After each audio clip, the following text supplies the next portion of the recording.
Top side done. Hey everyone, and welcome back for video number 2 from the series, and this one, as you might have guessed by the title, this one's on ionic bonding. In order to explain the bond in a more simpler fashion, I need to explain to you what are ions first. According to our simple definitions, ions are particles that carry a net electric charge. And that you get if you have a particle that has excess of electrons or a lack of electrons.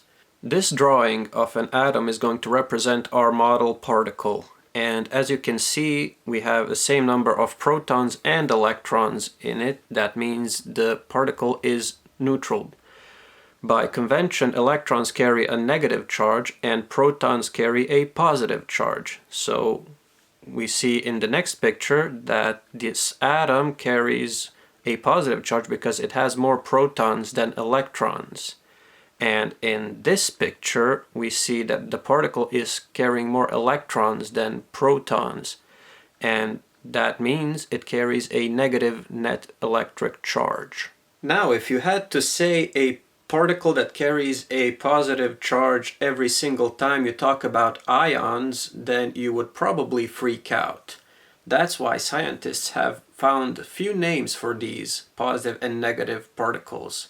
Positive ones are called cations and negative charge particles are called anions. Now that you have met the ions, we can talk about the bond.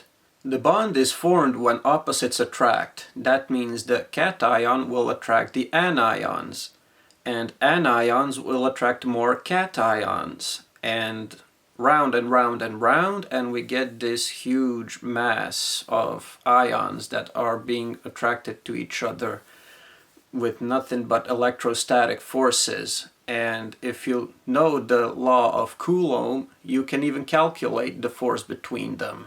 This bond does not have a specific direction, but rather, because it is an electrostatic field of sorts, it goes all around the particles, so it can attract more than one ion.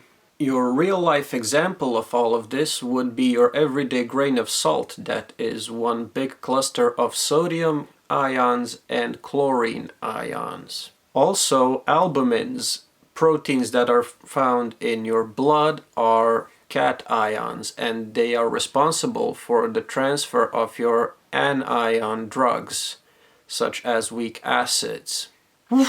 That came out right. This would be all for now. I hope you enjoyed this video. If you did, make sure you hit the like button and you subscribe because the next video is coming soon.